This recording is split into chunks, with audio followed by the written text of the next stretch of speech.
Welcome, everybody. It looks like folks are getting into the room here and getting situated. Um, Getting your audio hooked up. If you can hear me today, welcome. Welcome to our distance learning series session focused on small group engagement. Maybe give you just a minute more to get settled, and if we might have colleagues who are making their way from one meeting to the next. But we've got a lot to share and a lot planned for some engagement here. So we're going to go ahead and get started in just about 30 seconds.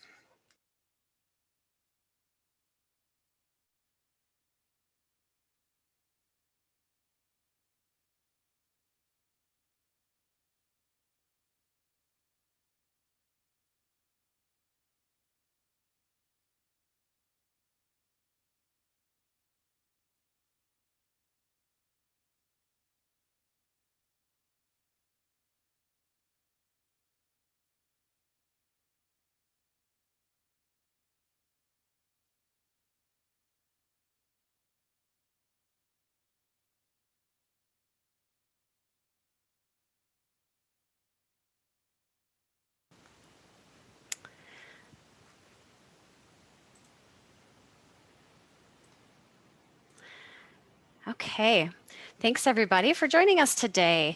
My name is Tracy Carrigeorge and I will be your facilitator today. Welcome to our installment of the distance learning series for the Office of Indian Educational Technical Assistance. Today, our focus is small group engagement in virtual settings. So thanks for being here today. I'm going to go ahead and get us started with our standard disclaimer. This presentation was produced under U.S. Department of Education contract number GS00F115CA with Synergy Enterprises, Inc. The views expressed herein do not necessarily represent the positions or policies of the U.S. Department of Education. No official endorsement by the U.S. Department of Education of any product, commodity, service, or enterprise mentioned herein is intended or should be inferred. Okay, thank you for listening to our standard disclaimer. Let's go ahead and get started with our session content. So first I have on the screen here our objectives for today. We are, as I said, are focused on small group engagement in virtual settings. So we want to get some input from you and reflect on some barriers to small group engagement, maybe that you've encountered. We want to discover and discuss some strategies to address barriers such as social or logistical or maybe some motivational barriers that prevent active engagement in your small groups. And finally, we want to identify some strategies and actions that you might try in your small group activities to bolster active participation and engagement. So as I mentioned, I really want to get your input and hear from everyone here in the audience how you're using small groups and what sorts of challenges you're encountering. So I'm going to go ahead and put into the breakout, or excuse me, into the chat box a link. And this link is to a tool, an online tool called Jamboard. Okay, and maybe you've used Jamboards in other sessions or for other parts of your work. But when you open that up, you'll see just what you're seeing on my screen right now. You'll see a slide with a question. And instead of using our chat, we're going to use this, and I can see you all joining now, so you're making your way there. That's awesome. The way you're going to respond to this is by looking at that left-hand tool panel, okay, that you see circled on my screen right now, and you're going to look down at about the fourth icon down that looks like just a little teeny tiny sticky note. So if you hover your mouse over that, it'll actually say sticky note. And when you click on that, it opens up a sticky note where you can type normally like you would anywhere else. Just you can type your response to the question. How are you using small groups in virtual settings? Once you type in there, you'll see that little save button will light up. Okay, you see that circled on my screen right now. And I've actually made my sticky note orange. You can do that by clicking any of the, change the color of your sticky note by clicking any of those circle colored icons there at the top. But once you have typed your response, you'll click save and you'll see that it posts that sticky note. And then just like an actual stack of sticky notes, a new one appears. So if you have another comment that you want to post, go ahead. Otherwise, you can click anywhere else on your Jamboard, and that sticky note stack will disappear. So I see we have some responses coming in. That's awesome. Some folks are new to thinking about the idea of using small groups in virtual settings, and that's fine. That's great. We'll hope to share some ideas and get you all prepped up to be super successful at that. Small groups used for focus groups. Great. That's a nice to know how you're using small groups there. Now, as people are posting, you'll notice too that you actually don't need to sign in to use Jamboard, and all the posts appear with no attribution, so they're anonymous. So this might be a tool if you want to allow people to respond without having their name attached necessarily, maybe free up their candor just a little bit. Thank you. These are all some great examples here. Students are easier to try things. maybe adults are a little bit reluctant. Okay. Small group engagement groups are virtual at the moment, using them for content or for homework help. Oh, I see. And then using small groups for content. Good. Yes. Jamboard is a Google platform, so it does play nicely with all those other types of Google applications as well. Okay, so it sounds like from what I'm seeing on this first board here that folks are using this with both adults and young learners. So that's good to know. I have another question for you too. Now, if you look at the top of that, if you look at the top of the Jamboard there, you'll see there's a couple arrows and a square that has 1 by 8. And if you click on that little square, you can move over. It'll go to the next slide. It'll take you to the next slide, and you'll see the next question that I have for you, which is, what are some barriers to engagement in small group? So somebody said that kids seem more willing to engage than others. I don't know. What do you think is behind that? Or are folks just shy? Are there other types of barriers maybe that you've observed? I'll give you a minute to think about that, and maybe while you're doing that, I'll go ahead and share my screen real quick so you can see where I'm talking about. Right up here. There, somebody found it. Good. So right up here where my pencil is right there, you can click on those little back and forth arrows to move back and forth. And we're just looking at that second question there. Concern for stepping on others joining. I'm wondering about that comment. Is it reluctance just to engage that we don't know like how to interact in that one? If that was you, or maybe if you have a thought about that one, if you want to take yourself off mute and just maybe say a little bit more.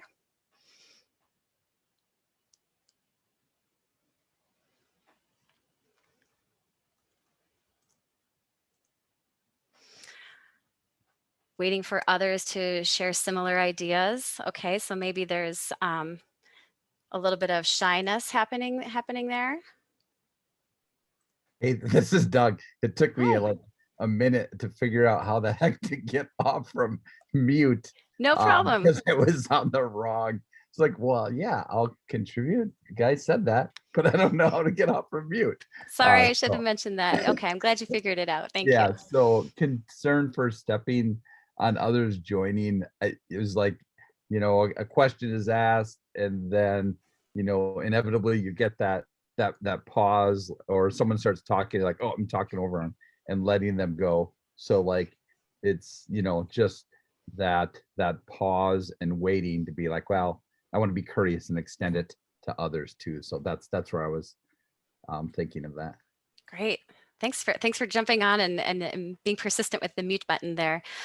Yeah, I think that's something that others probably have experienced as well. And maybe we'll have some strategies in there to kind of help with some of that. Um, Technology troubles, very, that can be a hindrance or a barrier. Being comfortable online and knowing the platform definitely can be a hurdle to overcome. Thank you all for sharing that. I'm going to go ahead and bring us back to the slideshow on the screen, but that Jamboard will stay open throughout our session. So feel free to post additional thoughts in there as we move through this. So thank you for engaging there. So in order to organize our thinking about small group engagement, we've kind of grouped our thinking about benefits and barriers around three main categories: social, logistical, motivational. But maybe there's others that we haven't thought of here. And if you can think of others, feel free to continue to post those in the Jamboard there. But maybe this has got you thinking about why should we use some small groups? What are the benefits? And I see some comments already here in the Jamboard about having more talk time. That's definitely one of the upsides of a small group. So socially speaking, small groups might be less intimidating, especially for participants who might be shy or anxious. In larger groups and with fewer people, or staff or students, with fewer people in that group, you're less likely to get lost in the crowd. And exactly to the point of our audience member over here in the Jamboard, that you'll have more opportunity to engage and be heard.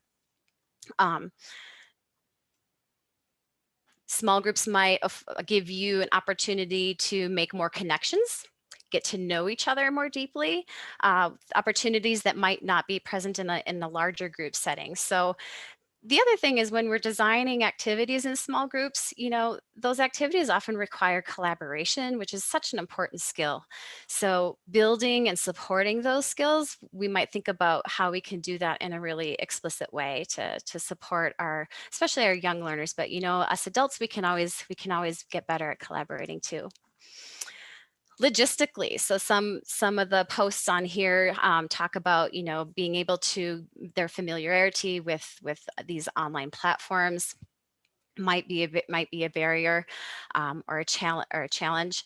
But when you're using, like, say, breakout rooms in a virtual session, you can have multiple conversations happening separately and simultaneously, which might be a more efficient way to use your time together. So, for example, over here on our Jamboard, somebody mentioned having breakout rooms for homework help. So that's a really efficient way to provide help on multiple topics at the same time. Another example might be if you are having a group do some brainstorming around specific issues or challenges. You can have people brainstorming on multiple questions at the same time in their own small groups. Motivational, we'll touch on this one throughout the session today, but small groups can give you opportunity for greater levels of personalization and provide individualized attention to your students or staff or whoever's in your small groups. And so with that comes more understanding of each other and some relationship building. So small groups might offer more opportunities to interact with others in a meaningful way, and lend itself to building trust and relationships, which is a really important precursor to fostering some motivation. Small groups might provide you as a leader opportunities to infuse some elements of autonomy or mastery and purpose into the activity design, which also taps into a learner's motivation. And we'll talk more about that as we move through the slides. Are there other benefits that you see for using small groups? We do have, if you click over to the third slide in the Jamboard, we actually have a place where you can capture some benefits there. But I'll pause for a second, and I see people have already started posting there. Interact safely with students, okay, especially during the pandemic of the past year and a half. Very good, very good. Are there any others? Let's pause for a second if anybody wants to take themselves off mute and share another benefit or a purpose for using small groups in virtual settings. Can I say something? Please, yes. Hi, I'm having some technical issues today. I'm so sorry. Oh, that's okay. So it's Renuka De Silva here from University of North Dakota. I think it's really important to have those small groups, especially in an online environment, because you get to identify needs, differentiated needs that each student has.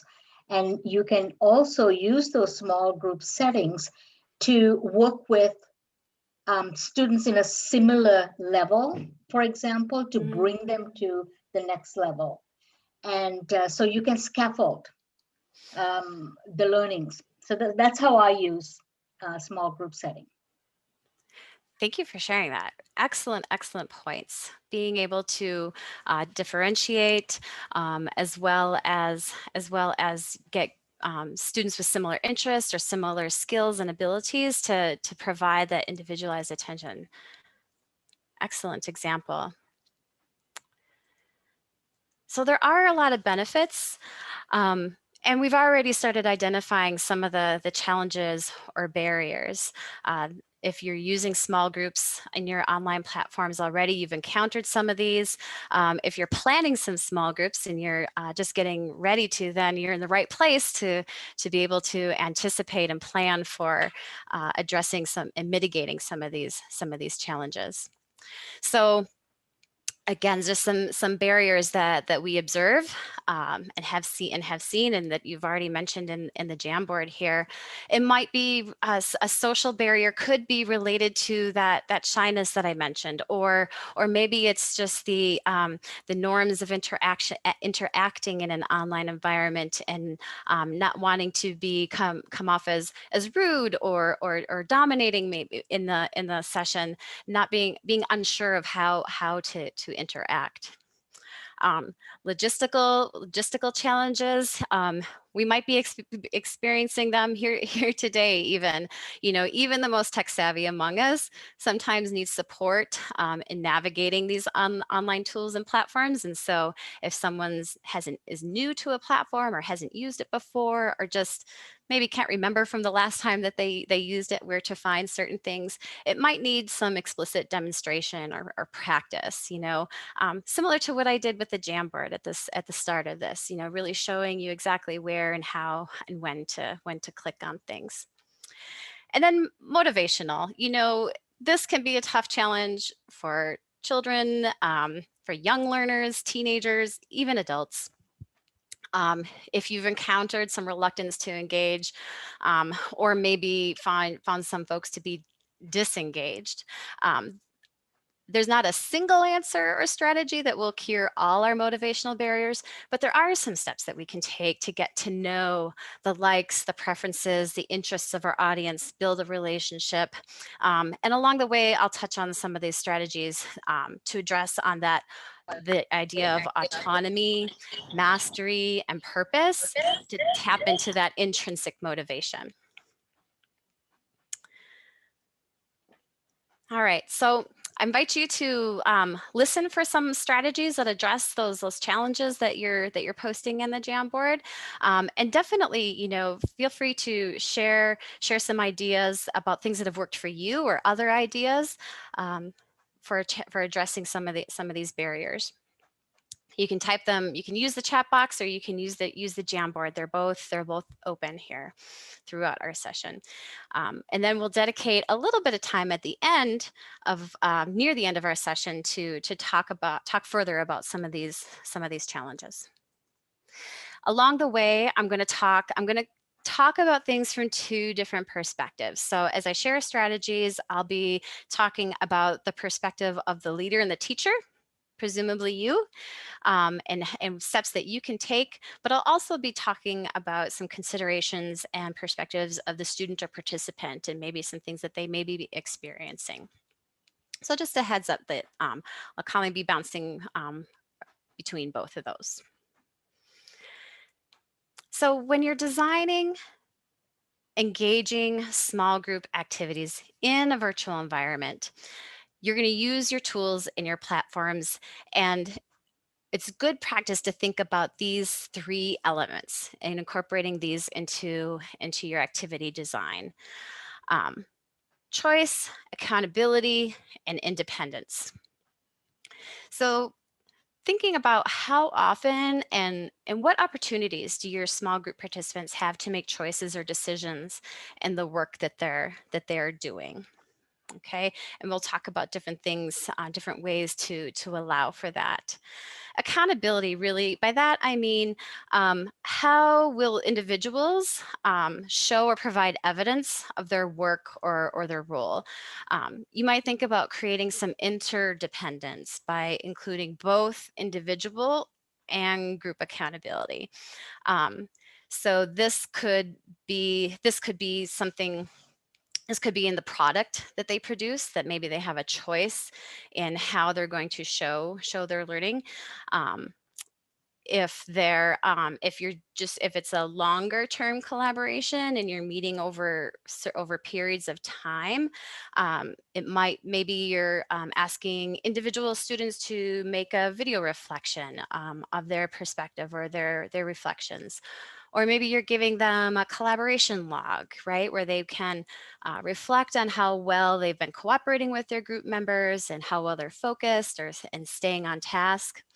If you're just doing a single session, like similar to ours today, where we have some small group work within that session, that accountability might be a report out, or maybe they're filling out a template in their small groups. Allowing for some independence. This gets to the idea of some autonomy and fostering some of that motivation. I know I saw your post in the Jamboard that you might not have the luxury of assigning a facilitator to be in each of your breakout rooms, but maybe we could think about providing certain roles, right? Or allowing some of your older kids or your more advanced students or learners to take on some facilitation roles. But you'll want to help support the work of your small group members. Make sure they have clear directions. Templates or examples are often helpful to get them started. If you're able to provide some tech support, so maybe you've got that, a handful of kiddos that are just really savvy at moving in and out of breakout rooms, they can be the help getter to raise a hand or reach out to the facilitator if some help is needed in the small group. So as we think about incorporating choice, independence, accountability into small group activities, we'll also try to make connections to those barriers, right? The social, logistical, and motivational. And you see on the screen here, that little banner, so it kind of highlights which types of barriers these strategies might be able to address. But let's dive into these into a little bit more detail. Choice and accountability. So when it's human nature, people of all ages, when they're given some levels of choice, they feel more invested and a little bit more motivated. So you might allow participants to choose a group, right, or a specific discussion topic that they want to engage with. Keeping in mind, of course, if you're going to allow people to choose groups, we want to make sure that they know how to do that and how to move in and out. But choice could also be a choice in what product will be an output of their work, whether that's a short video or a photo or some written notes or an audio diary. You might have some other ideas too for what you've used for choice. Building in that product or even just a report out from the small group to the larger group is a way that your small group can be accountable for how they spent their time together. If you've joined our series, our distance learning series at all, you may have even seen some of the other tools that we demonstrated or others are using in their programs. So Edmodo, Google Classroom, Vocaroo, Blooms, and Class Dojo are all examples of tools that we've highlighted for collaboration and communication, and tools that you could use in your small groups for students to report out on their small group work. Students or adults can produce these things. Another way of thinking about that, the accountability and what the product or what the outcome of that small work, you might want to consider a variety of response options, right? So written could be the chat box or the Jamboard like we're using. Padlet is another tool where you can write responses. Discussion prompts would be like an example of a verbal activity or involving verbal responses, report outs that I mentioned, visual types of things. In a little bit, we're actually going to use the on-screen annotations. So that's a way to interact and see something to emphasize your content or material. Or other tools. I know there's some fun tools like Poll Everywhere where you can text a survey question or a prompt to them, and your audience members will submit a response, and you can get a real-time display on your screen of what those responses are. And then kinesthetic, so movement, moving around. If you have your participants on screen, maybe you're having them come up with a group cheer or a group dance in their small group. Or sometimes I've seen teachers use, if they have their students on screen, instead of clicking a response with a reaction button, they might say, pat your head if you understand, or touch your nose if you know how to move into your breakout rooms, or if you don't have any questions. But just something to kind of get them interacting and responding. Some of these strategies that I mentioned, we've actually incorporated into our group activity that we'll model here in a little bit. So when you're designing your small group activities, you're going to have a game plan. You need to have a game plan if you want to foster that independence that we talked about. So the first 3 bullets on the screen here that you see, previewing the activity, teaching how to navigate, practicing those clicks, are all things that'll help build that autonomy or independence to know what to do. So you want to preview the activity so your audience will know what to expect. Make sure they know how to navigate with the platforms. It might take a little bit of learning or practice. Practice those clicks, as I mentioned earlier. You might want to. I know in Zoom you have a variety of options for how to move people into your breakout rooms. A lot of platforms give you different options for that. So you'll just want to make sure you know ahead of time if you're going to allow people to choose a room, if they're going to be randomly assigned, or if you want them to be assigned to a specific room. You want to know that ahead of time so that you can let your audience know what to expect. We've talked a little bit about having a facilitator. right? This is really helpful if you're in a small group to help keep folks on task, but you'll want to be sure that that person's prepped ahead of time so they know their role when they're in the small groups. So this means you may want to recruit another adult if you're flying solo. Or maybe there's a couple of your older kids who could help support a breakout room and just kind of help, maybe even provide a little bit of support or be the leader in your small group. But definitely, like I said, however that looks, or whoever you tap to do that, meet with them ahead of time and make sure they know how to navigate and what to expect in their role. Have a backup plan.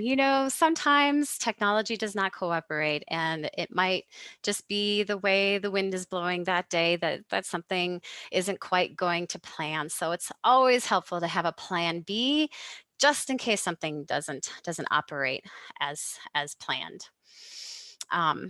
Again, you might have, we today here in this session, we have the luxury of having teammates who can provide that tech support if anyone's having any trouble. So that frees me up from having to also support somebody who's maybe having an audio trouble or can't see the screen okay.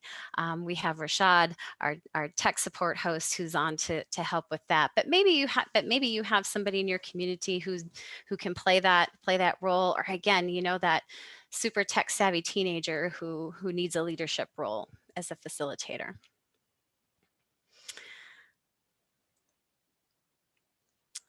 So getting to know your audience, building an understanding, awareness of their interests, preferences, and motivations, and really starting to build that relationship with your teammates. I'm going to go ahead and play this little video that talks about getting feedback from your participants.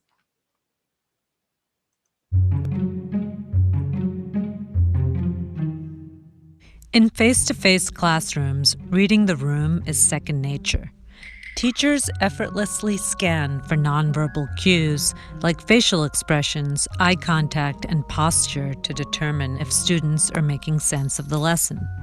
But in a virtual classroom, none of that is easy. Students' faces are miniaturized and stacked in grids, and pets, parents, and siblings wander in and out of view. Sometimes a student's camera isn't on at all, leaving you staring at a blank rectangle that periodically speaks. So what can teachers do? In a 2019 study, outstanding online instructors shared their solution. To read your virtual classroom, you'll need to collect feedback regularly. Asking about student comprehension isn't enough. You'll want to ask specifically about how well organized, easy to use, and inclusive your virtual classroom is. You don't need complex new tools. You can use a simple Google form or an app like Pear Deck or Padlet to gather student impressions. After reviewing a number of online surveys, here are 6 questions we recommend. On a scale of 1 to 5, how comfortable do you feel using technology in our virtual classroom? Have you encountered any technical issues, such as not being able to hear me or not being able to connect to the internet? Are my assignments clear and my lessons well organized? Can you easily find what you need? Do you feel like your voice is heard? What can I do to improve our online classroom?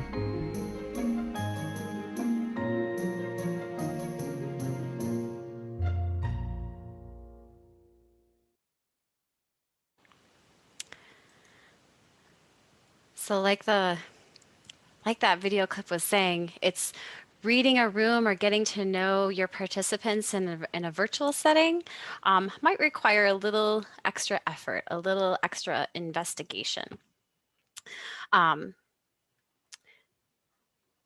So brief surveys was something they gave you. They gave you a few different questions to consider including in a brief survey.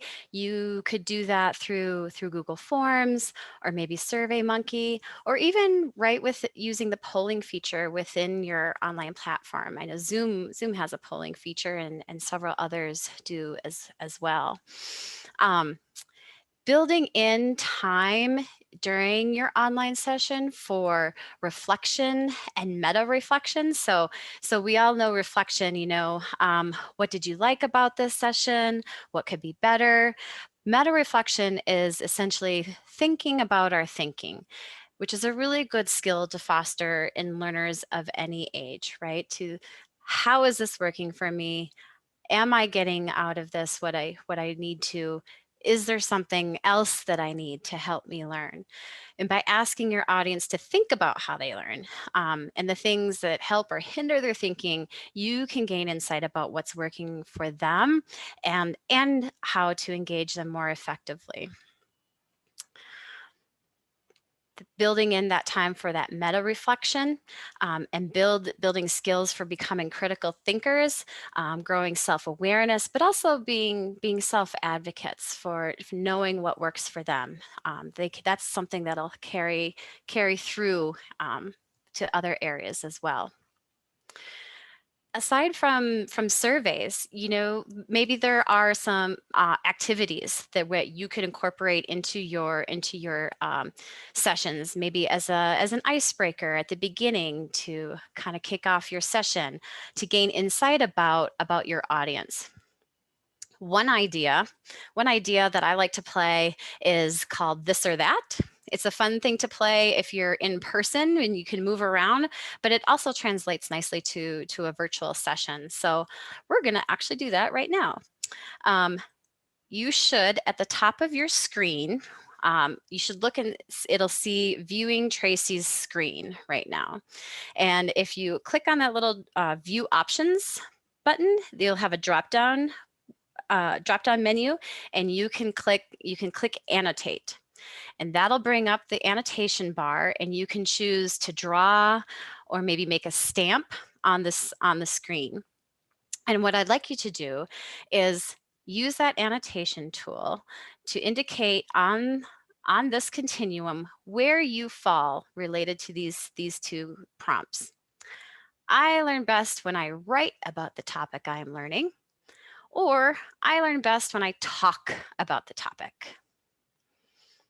Somebody was right there with the talk. That's good. We got talkers. I like the talkers. Somebody's maybe more in the middle. Very good. So we've got people who like both, maybe, who want a little bit of talk time, a little bit of writing time. But we've got a lot of talkers here. That's good to know.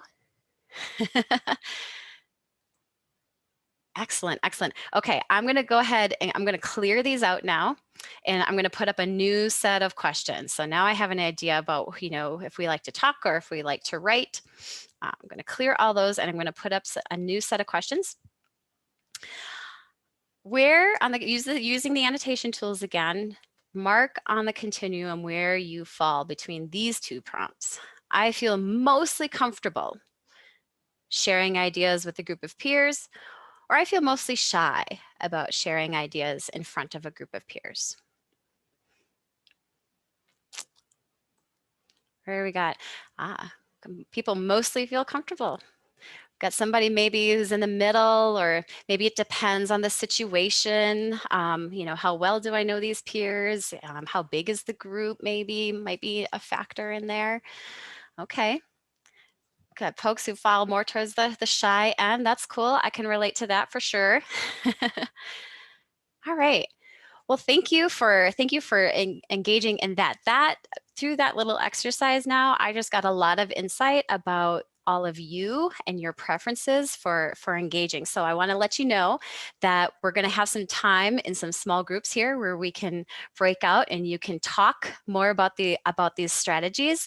And it's a smaller group, so maybe it'll feel less intimidating than a larger group. Okay, thank you for for sharing all that. I'm going to go ahead and clear us out now and move us on to the next slide. Thank you for participating in that.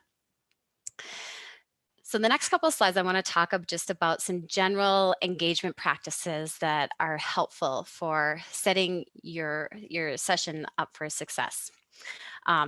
In classrooms, we're taught to practice wait time, right? To help students think and process and formulate a response. And in an online environment, you actually probably need even a little bit more wait time than usual. You might want to add an extra beat or two to your normal wait time practice, and you might be surprised at the responses that you get. I know it can feel awkward sometimes to have that silence, but it's really okay because people are thinking, and maybe they're waiting, as somebody alluded to in our Jamboard. Maybe they're waiting to respond as well. We also want to keep in mind that engaging in this online way, that this requires listening, watching, as well as a good deal of reading. And so for some audiences, young and older, that reading can require a little extra processing time to comprehend before folks are able to respond. So again, just giving them a little bit of extra wait time. The chat boxes can be kind of challenging in this way. If one of your audience members is somebody who needs a little extra time, but also chat boxes, if there's a lot of conversation, if they're really active, it can be a challenge to really follow along in a conversation. People are kind of chiming in at different times, or maybe responding to individuals and not others. And so that can be a challenge to track as well. And if your learners are getting frustrated or discouraged and they can't keep up with that, they might just kind of withdraw and disengage. One trick that I've seen used a lot, and that I like to use too, especially in virtual settings, is if you have a task and folks, maybe it takes a minute for someone to read or respond, or you have some text on the screen that you want them to digest, is using those reaction buttons either at the bottom of the screen or in the panel, or in the participants panel, where you ask them just to give you a green light, either a thumbs up on the screen or a green light in the panelist box, participant panel, letting the facilitator when they're ready to move on. And that way you're not leaving anybody behind, and when everyone's ready to take the next step forward. Something that I really try to practice when I'm facilitating virtual sessions, and this is true in small group settings as well, is to build a really sticky session. Something that, and by that I mean something that requires interaction, so that I'm kind of stuck to my screen, right? I'm asking my audience for lots of interactions using a variety of modalities like we talked about, written and verbal, kinesthetic. And the 10 to 15 minute rule means every 10 to 15 minutes to do something specific that requires a reaction from your audience, something that forces them to be engaged. We just use the annotation tool, so that's another example of how you can build that in. Another strategy that I have used in person, but translates really nicely into these virtual settings, is the use of protocols. Protocols is a kind of a fancy word, but it really just means like a defined process, right? Like we are used to protocols in our everyday lives. We have a protocol for passing a car on the highway. In cultural settings, there's often protocols for how to ask a question, or how to participate in certain cultural events. In this case, I'm using protocol to mean a specific way to use talk time. So people have it lays out a process for who talks when and what the focus is. And there's a variety of these tried and true protocols out there. I'm going to actually drop in a couple of links right now. On the screen right now, you see a screenshot of one of my favorite sources for these protocols. They're used mostly in educational settings, but they could translate nicely to other types of topics as well. The one on the screen there is for Chalk Talk, which is a way to get people to respond to questions or prompts, having some quiet think time, so they're not having to both listen and think and respond all at the same time, and having a very specific way for how they move through questions. These protocols are really helpful with younger learners, students. There's some that are focused on like classroom activities, but there's also some in there for adult collaboration and adult activities that you might find useful.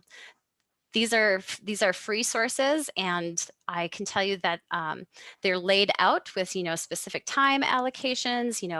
Presenter talks for 5 minutes, listeners respond for 2 minutes, but you can always adjust those as you need to, depending on your needs and your time frame. This protocol here, this screenshot is for one that's really 4 A's. It's a way to get people engaged in certain texts. So if you're reading a book or reading some information from another type of resource, this protocol has 3 great questions for getting people to think about that reading and what it means to them and what it means for their work. So I encourage you to explore that. But what these protocols do is it gives a really defined way for how the conversation will happen. It lets people know when it's their turn to speak. If you use certain ones a lot, it definitely helps to build routine. People know what to expect and become more comfortable with interacting. I'm just curious if anybody out there right now has used protocols or anything like that, or seen those links that I've shared in the chat box. I'll pause for a minute if you want to take yourself off mute and respond, but you can. Clarence types yes. In affinity groups, yes, that is a protocol that's in there. Okay, so these are new to Carmelita. Excellent.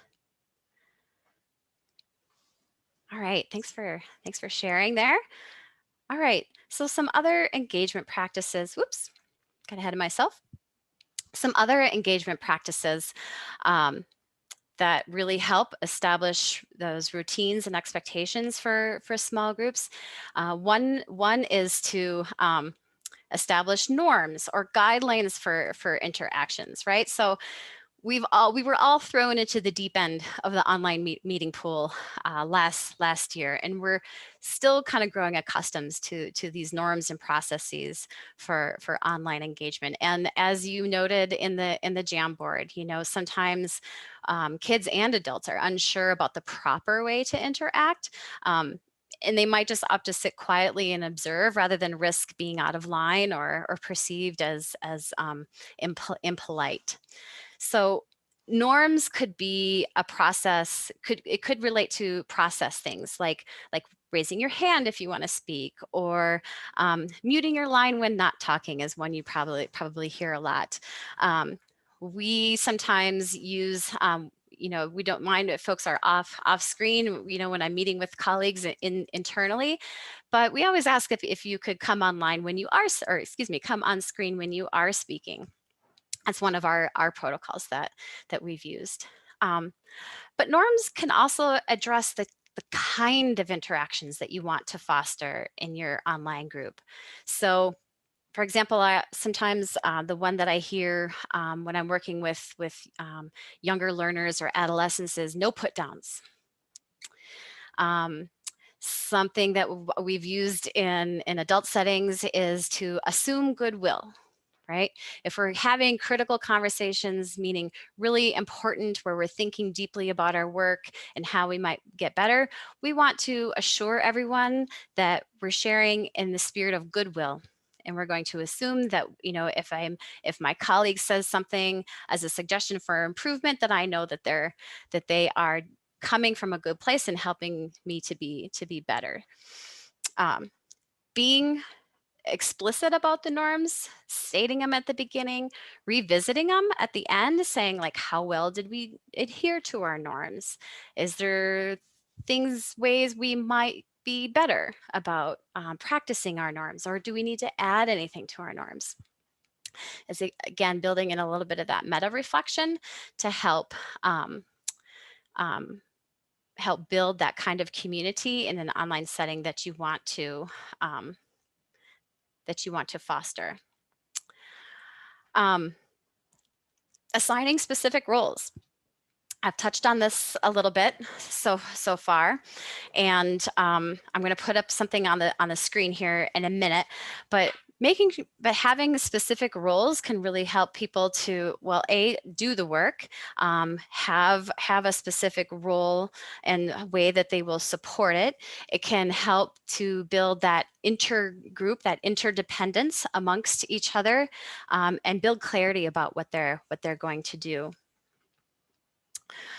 So here's an example of some roles that you might want to incorporate into your small groups. We're actually in a minute here, when we get into our small groups, we'll have a note taker. Okay, and that person will have the responsibility of recording some key ideas from the group. Are there any others that you would want to include in your small groups in a virtual setting? What types of roles would you want?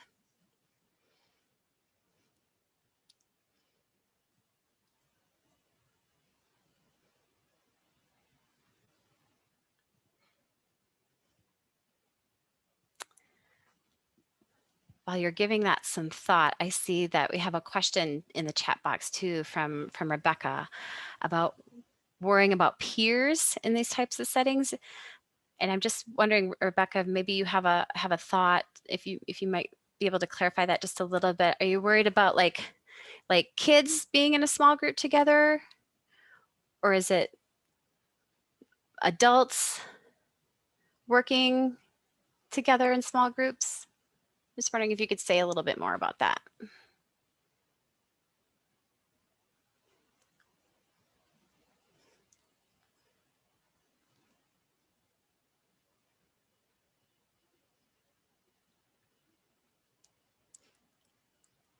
And I'm practicing my wait time. I'm giving it an extra little beat.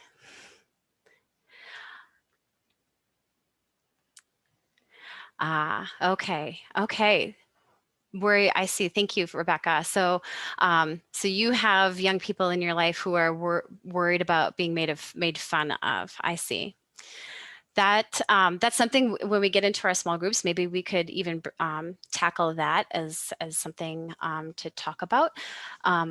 Off the top of my head, that's something that I think norms can really help with, if the norms are established and clarified and reinforced, and also, you know, if they're of the age where that peer accountability can be a factor. So maybe a role in a small group is the norms, the norms monitor, or the norms enforcer. You know, if making sure that everybody is following the norm of no put downs.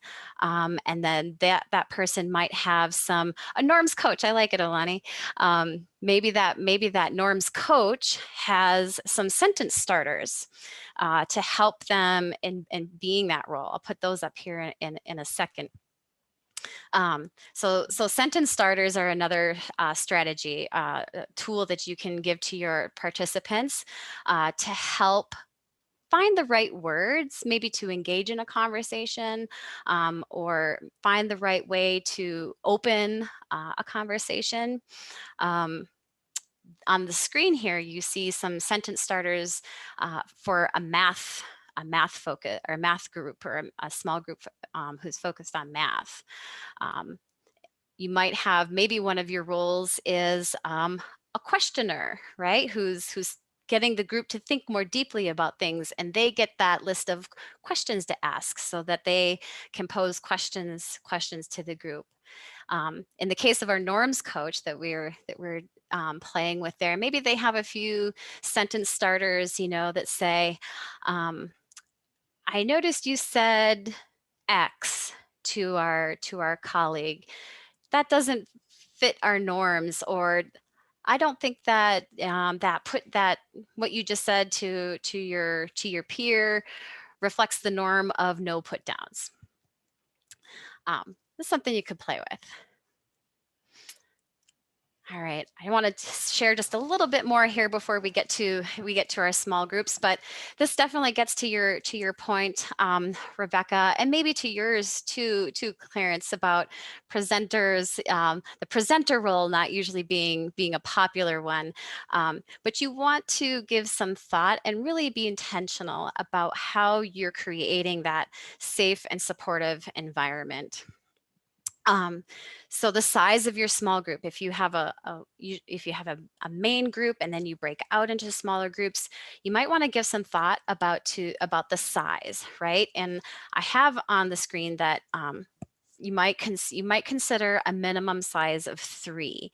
So to the point about online safety, and just making sure that there's no appearance of impropriety or opportunity even for one-on-one maybe disagreements. A minimum size of 3. Just make sure that that there's more than the he said, she said, or I said, they said type of interactions. Your organization might actually have policies to help inform your decisions about this, whether or not one-on-one groups or one-on-one session, small groups meeting one-on-one with kids is even allowed or advisable. Using a welcoming and supportive tone and language, attending to those social and cultural norms. I know that Alani presented on a distance learning session about communications and spoke about attention to those cultural protocols for addressing elders or aunties or other relations, and using those conventions that are familiar in the community also conveys respect and can help ground your participants in something that's familiar within that online setting. Acknowledging strengths is really important if you want to grow and expand certain behaviors, and being specific about that, about acknowledging strengths. So I really like the way you responded in the chat box with the idea for a role, or I really appreciate the way everyone's using the Jamboard to post ideas throughout our session. We often talk about praise with a growth mindset. And on the screen here, you see some examples of how that might look, some sentence starters for that growth mindset praised. The idea behind that is that when you're offering praise, it's nice to say, good job, great work, but if you can be specific, but also praising the effort or the process and not necessarily the ability or the trait. So when my niece gives me, this piece of artwork that she worked on, I say something like, wow, I can tell you really spent a lot of time working on that. I really like it. Instead of, you're a great artist, but focusing more on that, the effort that went behind that helps foster, again, some of that intrinsic motivation, and also grows those kinds of interactions and behaviors that you want to see in your small groups. Okay. We have reached the point in our presentation, our session today, where we're going to get into small groups. And in this case, we're going to allow you to choose the topic that you want to engage in. So in a minute, we'll put up the breakout rooms, and you can choose which of these barriers to engagement in virtual and small group engagement in virtual settings that you want to spend a little bit more time today exploring and talking about. Social, logistical, or motivational. In our small groups, we're going to have a round robin. We want to make sure everyone in the small group has opportunity to complete both of these statements you see on the screen here. One strategy or idea to address this barrier I would like to try is, and then one question I still have related to this engagement barrier is, okay. We have some roles.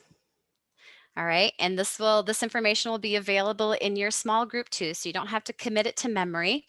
But we're going to have a facilitator whose job it is to make sure that each person has an opportunity to respond to the prompts. And that person will be whoever is located in the northernmost location. Okay. The recorder, we're going to use the Jamboard. So the recorder should have that open to them, and you're going to record some input from the group. And that person will be the person from the westernmost location in your group. And then we have the reporter. I know this one might not be popular, but hopefully your recorder and your facilitator will help you get the information you need. This will be the person who's in the southernmost location in your group. And when it comes to the report out, this is what we'd like to hear when we come back to the full group. Two strategies identified by the top two strategies, identified by the small group. Maybe one new idea generated by the group, if that bubbles up, and if not, that's fine too. And then any common questions that are maybe still lingering for this small group. Okay, I'm going to ask now, are there any questions about what's going to happen?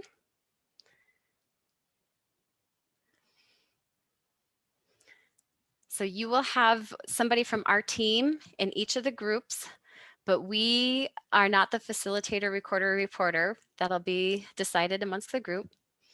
And we're going to spend about 8 minutes in our small group with this discussion. And we're going to open those up here. You should see a dialog box open up, and you'll be able to choose which of the small groups you want to join. So if you see that little breakout room dialog box and you scroll all the way to the bottom, you'll see the topics. You can choose if you want to talk a little bit further about social barriers, logistical barriers, or motivational barriers. So you can just join the one that you want. Okay. And we'll come back together. Oh, I see Carmelita might have some questions. Looks like somebody might, okay, there might be some questions about how to move into this small, you can't see the dialog box. Does that come up on their screen? Yeah, it should pop up automatically on your screen. Let me try closing all the rooms. Okay. Since literally no one's in them. And then we will open all the rooms and see if that resets it and gets it to pop up on all of your screens so you can click one now. It should come up in front of your Zoom, but it might be, I wonder if it could be behind something too. So I wonder if you need to look behind anything that might be on your desktop. And if you're joining from a mobile device, you often have to take your finger, put it on the far right side and swipe toward the left. And it's in one of those next screens as you swipe over. Okay. So I just stopped sharing. Maybe that'll help. One at a time. And I think you can see the Jamboard up here now. Okay. So I'm gonna put up the social barriers. So we talked about various social barriers to engaging in small groups. Let's take just a minute now. You can use that sticky note feature. What is one strategy that you heard today that you would like to try that addresses this barrier?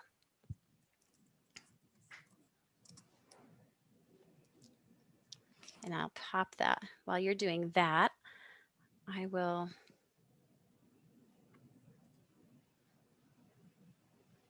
make sure everyone's got that link to the Jamboard, because I know we had some people come in a little bit later too.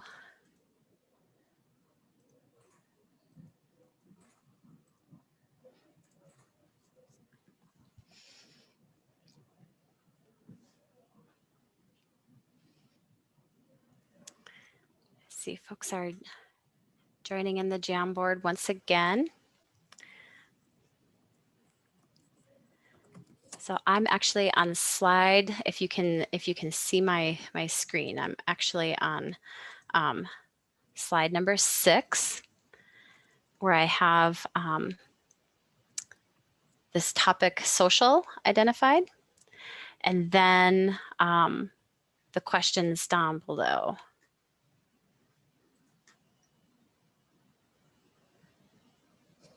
I see Clarence said he's wanting to go look back at the slides to maybe queue up all the different strategies that we've talked here today.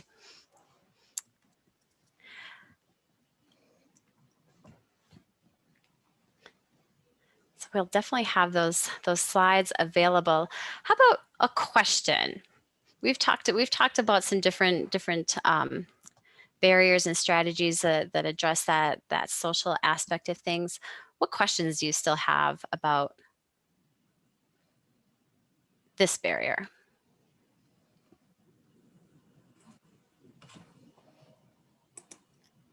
And for that, I would say feel free to take yourself off of mute if you want to share verbally.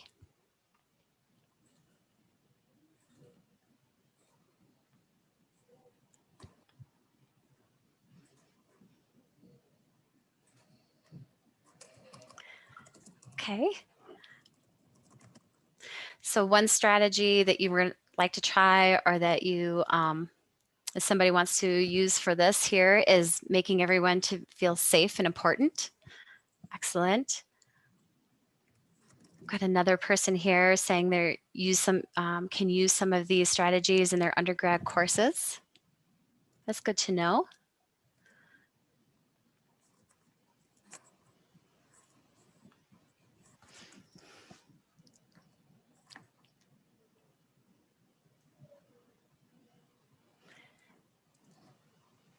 How about questions? Do you still have questions related to this one?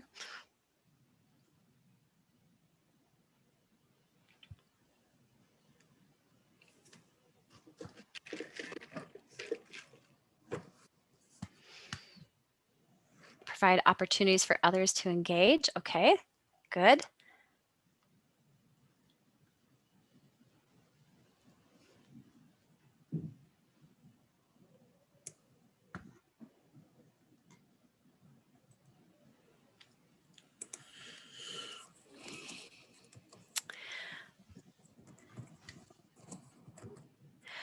So regarding the question about access to the Jamboard. So if you have the link, you should be able to access it. And maybe Sarah knows the answer about various devices, but I believe you can interact with Jamboard, not just on a computer, but also in a I was going to say Padlet. That's not the right word. iPad. Yeah, it should work with tablets, with cell phones, because it's on the Google platform. It really works nicely no matter what type of device your learners might have.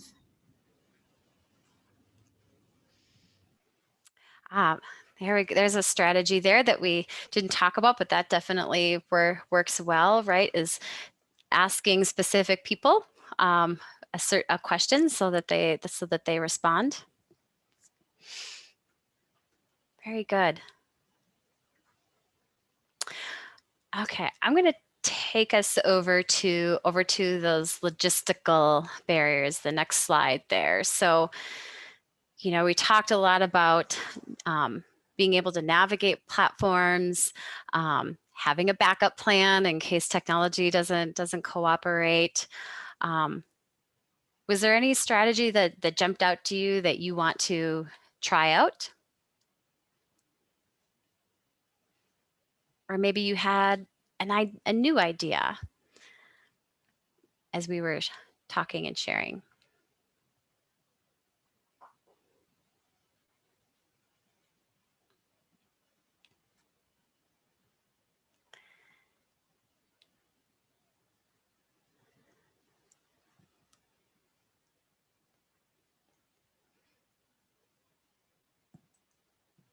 Here we go. Folks are finding their way over to that. So if you didn't already find this little navigation tool up at the top, you can kind of flip back and forth between the frames here. See someone spinning theirs around there. So here's a question. I'm curious how this particular challenge could be handled in real time. So if you're having like challenges with navigating a platform or an activity in the moment, how would you go about that is how I'm reading that. So one way when we're doing these sessions, right, we have the luxury of having a couple of team members on the line here. And we always make sure that our team members really know who's going to monitor the chat box, who's going to respond to any questions that come up about audio connections or video connections. So that is, we decide ahead of time who's going to be in that role.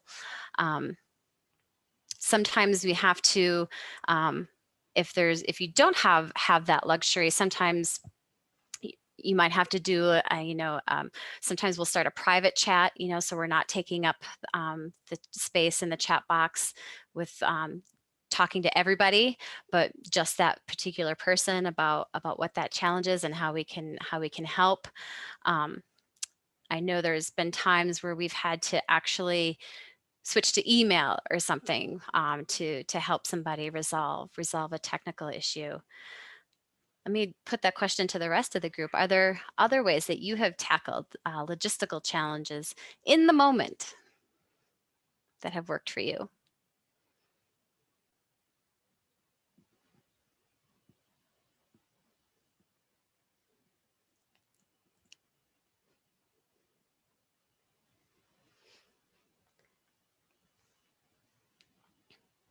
One thing that I like about the way I set up this session in the beginning with some screenshots, kind of showing on my screen how to navigate, is I can go back to that.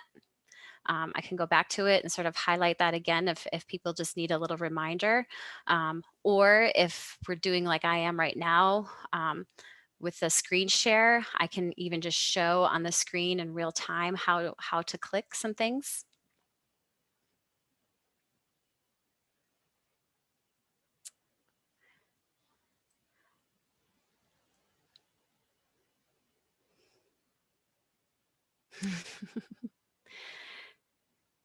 Thank you to our anonymous poster there. Yes, being comfortable with your content, so that you can sort of multitask if need be. That is definitely helpful. Yep. it can be more of a challenge if you're less familiar with the content, and that's definitely where a team member comes in handy to help support for sure.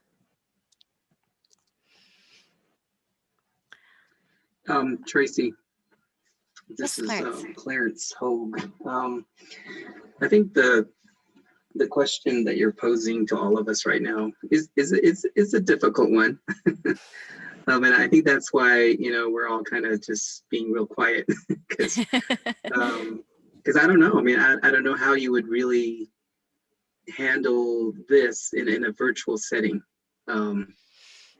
Because I think when you're in person, yeah, definitely you can go to your plan B, because you have all your kits there and you can, reconfigure whatever as you need to. But if you're relying solely on like Zoom, and if you're really your whole approach was to do small groups dialogue, yeah, then if it's not working, yeah, for sure, what happens? So I think your plan B really is going back to your large group. So how then do you try to keep doing what you wanted to do, but using a bigger group approach? I guess that's the way I would look at it. Yeah, even as we're kind of moving through this particular challenge that technology threw us today, another strategy might have been for me to have each, like, just tell you if your first name begins with A through L, I want you to post on the social Jamboard slide, or if you're M through S, I want you to post on the logistical Jamboard, just to kind of bring a semblance of like dividing and conquering, maybe from the small group. My purpose with today's small group, what I really was hoping to do was to give you opportunity to dive deeper into any of these topics that you just wanted to talk more about. We did some really good sharing throughout and with the Jamboard, but what I was hoping to do was like carve out some specific time so that you could dive deeper with some colleagues who had similar interests or concern. Very good. I see some other ideas for addressing these logistical challenges being posted in there too. Let's take just a minute to think about the last one here, motivational. Sometimes I feel like this can be a tough nut to crack. Were there any strategies that you heard today that you want to try out, or maybe you have tried them out, and you can maybe tell us how they worked, or maybe you had an idea for a strategy to address motivational barriers as we were chatting.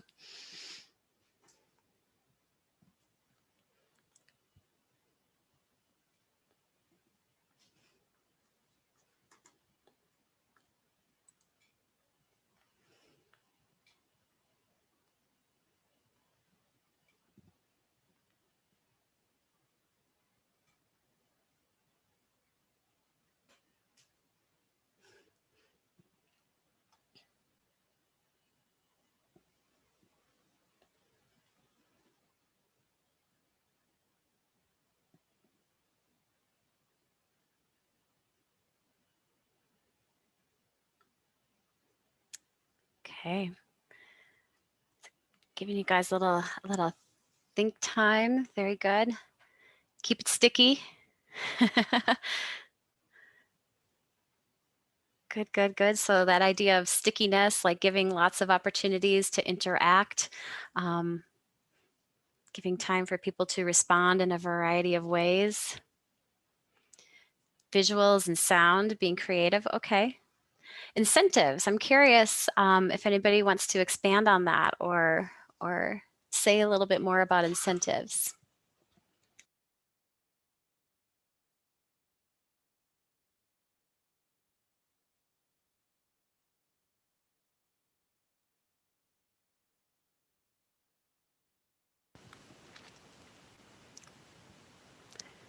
Were you thinking of a certain kind of incentives? Have you used any incentives that have worked?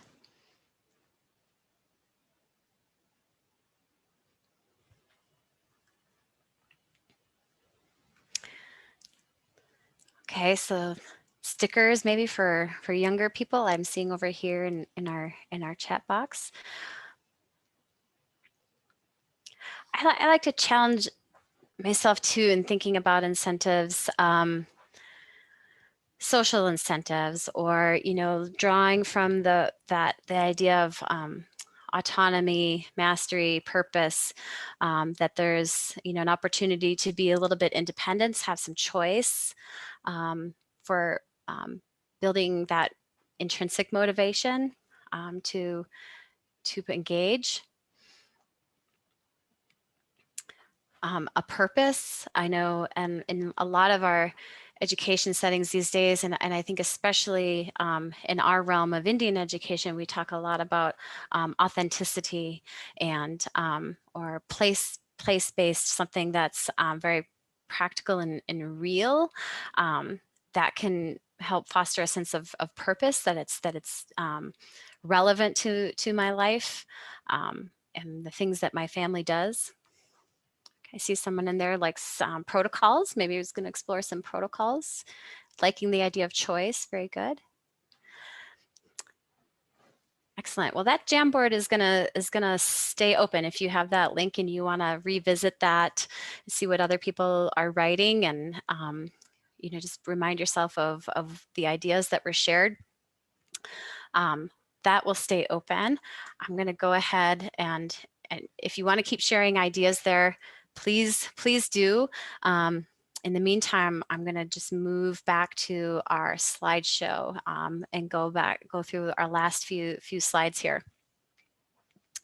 Yes, Jamboard is awesome. I like Jamboard too. Okay.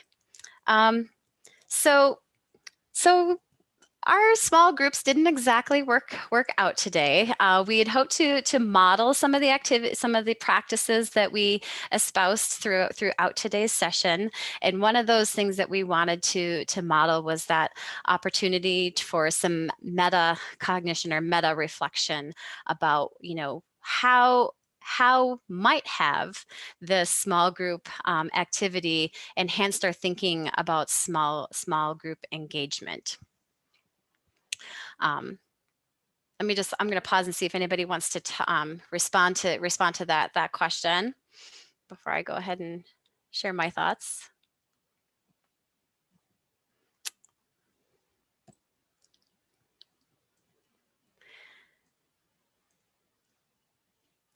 So what I had hoped was that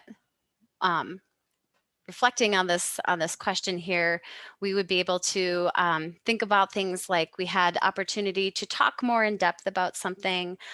You all told me how much you like to talk amongst peers when you're thinking about when you're learning new stuff, or when you're learning material, that you like to talk. And so that was an opportunity I'd hoped to lift up with our small groups, but you did offer some verbal sharing and get to talk a little bit nonetheless. But even so, building in time for that meta reflection can be an important part of your small group design. Any lingering questions before we move into our wrap-up slides?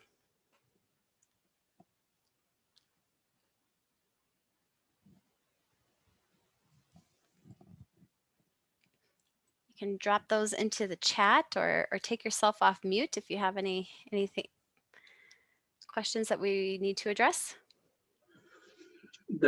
Something that I guess I'm thinking about right now that's kind of jumping out for me is the multi-level or multi-age groups that we all are working with from K through 12th grade, I guess. Mm-hmm. So I know we didn't really get to talk a lot about that, but I guess in a way we did, because if you're using different strategies, you're going to think about that in terms of your age group that you're working with. Because I know one of the schools that I am affiliated with, they're K through 5th grade, or K through 5th graders. Mm. And so with the smaller ones, the K graders, K kindergartners, you have to do a lot more to keep them engaged. I mean, their attention span is probably like 5 to 10 minutes, if that. So you're constantly having to regroup yourself, or to regroup the group. So yeah, so that takes more time, I guess, to do things like that. But of course, with older kids, their attention span is a little better, so you're able to have longer activities running with them. So I mean, that's just something that I thought about when you're doing a lot of this type of group work or virtual learning. Yeah, that's a really good point. That 10 to 15-minute rule might get squished down a little bit more depending on the age of your group for sure, and also the types of engagement, right? Like if they're still learning to spell and navigate a keyboard, then maybe we're not typing so many responses, but they could be very adept at clicking and responding in some other ways. Okay. Tracy, I'll jump in just because having worked with some of those younger, little more active learners, even building in more physical responses where, you're having them stand up, you're having them, show with hands, because particularly if they're in a small group, they're all going to actually show up on the screen. So having them do those physical responses, whereas if you have 30 kids in a room, it's hard to have them do physical responses because you can't see them all.